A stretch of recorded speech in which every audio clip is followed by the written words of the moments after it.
Frères et sœurs, mes chers amis internautes, bonjour et bienvenue à l'église protestante évangélique Philadelphie. Pour ceux qui ne me connaissent pas, je suis votre bien-aimé pasteur Célestin Souga. Je suis toujours dans la joie de partager la parole de Dieu avec vous, mes chers amis et frères et sœurs. Nous poursuivons notre série de messages sur des paroles et des actes. Frères et sœurs, notre récit est en Luc chapitre 19, versets 1 à 10, où il est écrit que Jésus entra dans la ville de Jéricho et la traversa. Or, il y avait là un nommé Zachée. Il était chef des collecteurs d'impôts et riche. Il cherchait à voir qui était Jésus, mais il ne le pouvait pas à cause de la foule, car il était petit de taille. Alors il courut en avant et grimpa sur un sycomore pour voir Jésus qui devait passer par là. Lorsque Jésus fut parvenu à cet endroit, il leva les yeux et l'interpella. Zachée, dépêche-toi de descendre, car c'est chez toi que je dois aller loger aujourd'hui. Zachée se dépêcha de descendre et reçut Jésus avec joie. Quand les gens virent cela, il y eut un murmure d'indignation. Ils disaient, voilà qu'il s'en va loger chez ce pécheur. Mais Zachée se présenta devant le Seigneur et lui dit, écoute maître, je donne la moitié de mes biens aux pauvres, et si j'avais pris trop d'argent à quelqu'un, je lui rends 4 fois plus. Jésus lui dit alors, aujourd'hui le salut est entré dans cette maison parce que cet homme est lui aussi un fils d'Abraham, car le Fils de l'homme est venu chercher et amener au salut ce qui était perdu. Amen. Mes chers amis internautes, frères et sœurs, dans ce récit, je voudrais attirer votre attention sur l'objectif très audacieux de Zachée de chercher à tout prix à voir Jésus qui passait pour la dernière fois dans cette ville de Jéricho parce que la croix l'attendait à Jérusalem. Et ce, malgré ces multiples obstacles que nous avons vus dans ce texte. Tout d'abord, qui était Zachée? Mais bien aimé, Zachée était un homme de petite taille, nous dit Luc dans son texte. Il est chef des collecteurs d'impôts et riche, mais audacieux par son objectif. Zachée voulait voir Jésus qui était un rabbin puissant en parole et en acte, malgré sa petite taille, qui l'empêchait de voir Jésus parce qu'une grande foule de personnes suivait Jésus de partout.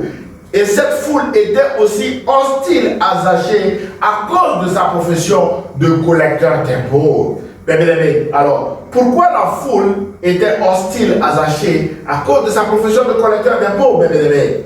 Mes chers amis, à l'époque de Jésus, Israël était sous occupation romaine. Et donc, un collecteur d'impôts travaillait pour le compte des Romains, encore appelés des occupants, c'est-à-dire des personnes étrangères qui sont venues occuper Israël.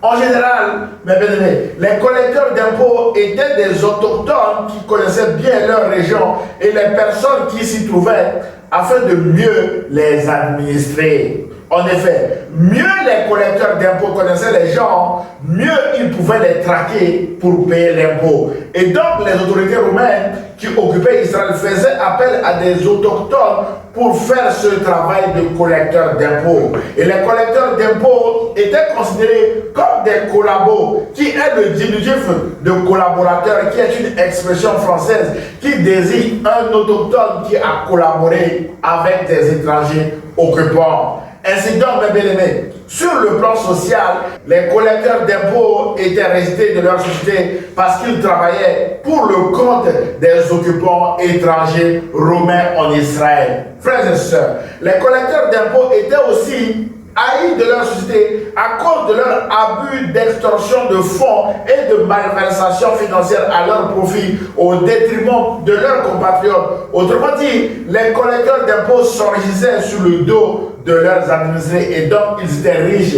Ils demandaient à leurs administrés plus d'argent que l'administration leur demandait. Et le surplus ou le supplément, ils se les gardaient et ils s'enrichissaient avec. Donc les collecteurs d'impôts s'enrichissaient sur le dos de leurs concitoyens, mais bien aimés dans le Seigneur.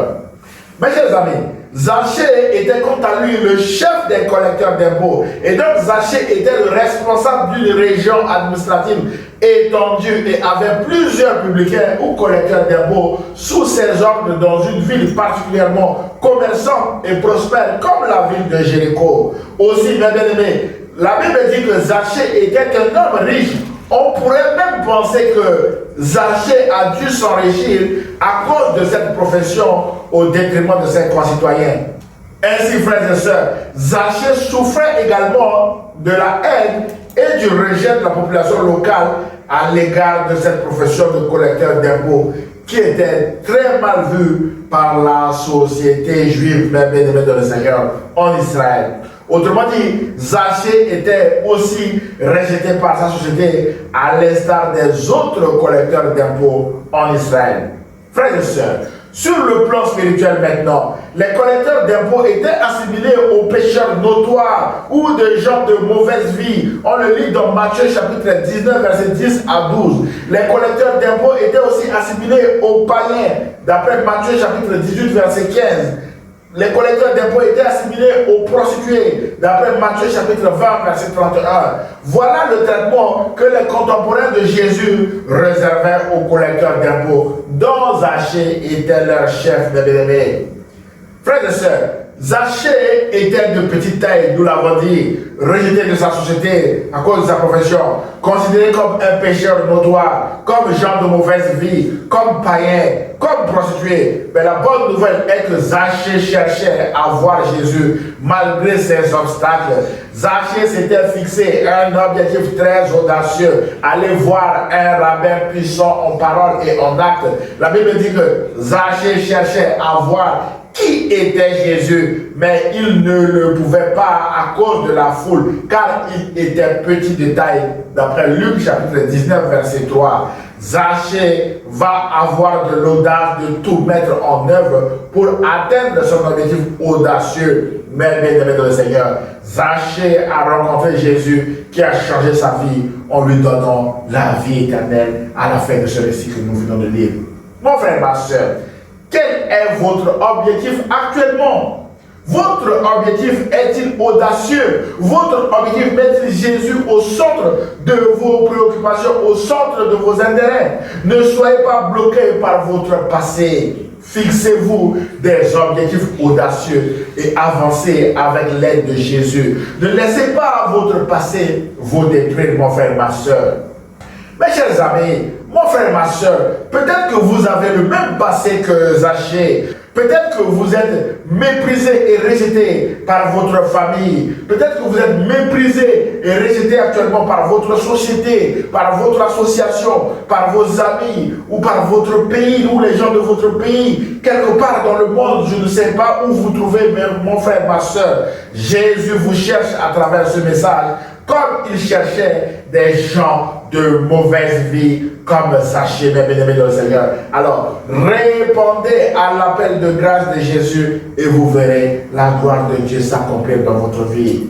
Frères et sœurs, alors que les scribes et les pharisiens murmuraient parce que Jésus mangeait et buvait avec des publicains, des gens de mauvaise vie, chez un de leurs appelés Lévi ou Matthieu qui deviendra disciple de Jésus, Jésus leur a dit: ce ne sont pas ceux qui se portent bien qui ont besoin de médecins, mais les malades. Je ne suis pas venu appeler à la repentance des justes, mais des pécheurs, déclare Jésus en Luc chapitre 5, verset 31 à 32.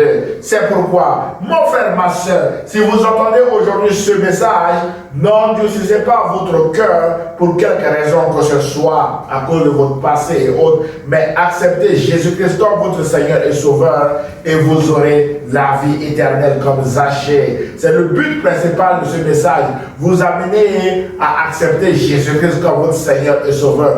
Que vous ne soyez pas bloqués par votre passé, mais bien aimé dans le Seigneur. Quel que soit votre passé, Jésus est là pour vous. Jésus est venu pour chercher et sauver ceux qui étaient perdus. Jésus a dit que ce ne sont pas ceux qui se portent bien, qui ont besoin d'un médecin, mais ce sont les malades. Et le péché nous rend malades, le péché nous rend sales. C'est pourquoi Jésus vient à votre rencontre maintenant, mon frère, ma soeur.